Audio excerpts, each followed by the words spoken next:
জানা গেছে কক্সবাজার, কুমিল্লা, চট্টগ্রাম সহ দেশের বিভিন্ন এলাকার একটি বড় সিন্ডিকেট রয়েছে যারা গরু চোরা চালানে মোটা অঙ্কের বিনিয়োগ করে। 5 আগস্টের আগে তৎকালীন ক্ষমতাসীন আওয়ামী লীগের নেতারা প্রশাসন ম্যানেজ করে নির্দিষ্ট গন্তব্যে গরু পৌঁছানোর ব্যবস্থা করতেন। আওয়ামী লীগ সরকারের পতনের পর এখন নতুন করে রামু ও নাইক্ষ্যংছড়ি উপজেলার বর্তমানে সক্রিয় রাজনৈতিক দলের নেতারা সেই দায়িত্ব পালন করছেন। গত মাস দুয়েকের মধ্যে আগের চেয়ে কিছুটা কমে এসেছে গরু চোরাচালান, তবে বন্ধ হয়নি। জানা গেছে রাজনৈতিক নেতারা শেল্টার দিলেও সশস্ত্র পাহারা বসিয়ে সীমান্ত থেকে শুরু করে গরু দেশের অভ্যন্তরের গন্তব্য পর্যন্ত পৌঁছে দিতে কাজ করতেন গর্জনিয়ার আলোচিত শাহীন ডাকাত। কিন্তু যৌথ বাহিনীর অভিযানে শেষ রক্ষা হয়নি শাহীন ডাকাতের। বর্তমানে তিনি কারাগারে।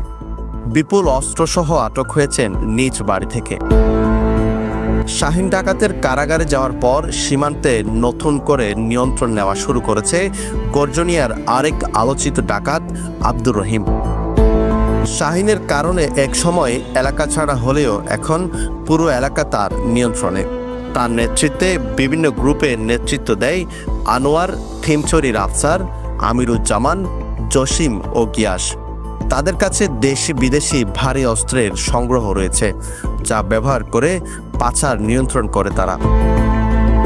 এদিকে চোরাচালানে ব্যবহার হয়ে পঙ্গুত্ব বরণ করা ব্যক্তিদের সাথে কথা বলে জানা গেছে সীমান্তের ওপার থেকে এককভাবে গরু পাচার নিয়ন্ত্রণ করে আরকান আর্মি।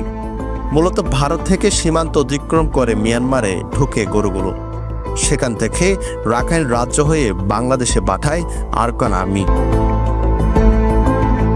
সম্প্রতি সীমান্ত এলাকা ঘুরে দেখার সময় লেম্বুচড়ি এলাকা থেকে ওপারে আরকান আর্মির একটি ঘাঁটি দেখা যায়, যেখানে তাদের তৎপরতা স্পষ্ট লক্ষ্য করা যায় এপার থেকে। কাঁটাতারের কাছে অবস্থিত সেই ক্যাম্পটি একসময় জান্তা সরকারের বাহিনীর ছিল, বর্তমানে নিয়ন্ত্রণ করে সশস্ত্র গোষ্ঠী আরকান আর্মি। আরকান আর্মির বিরুদ্ধে কিছু করার না থাকলেও এপারের চোরা কারবারিদের বিরুদ্ধে অ্যাকশন নেওয়া শুরু করেছে বিজিবি বলছে তারা গডফাদার ধরতে শুরু করেছেন। ইতিমধ্যে আলোচিত শাহীন ডাকাতকে আটক করা হয়েছে, বাকিদের গ্রেফতারেও অভিযান চলছে।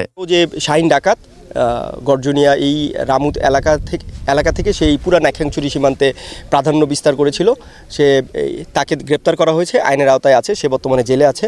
তাকে একটা বিশেষ অপারেশনের মাধ্যমে, যৌথ বাহিনীর অপারেশনের মাধ্যমে গ্রেপ্তার করা হয়।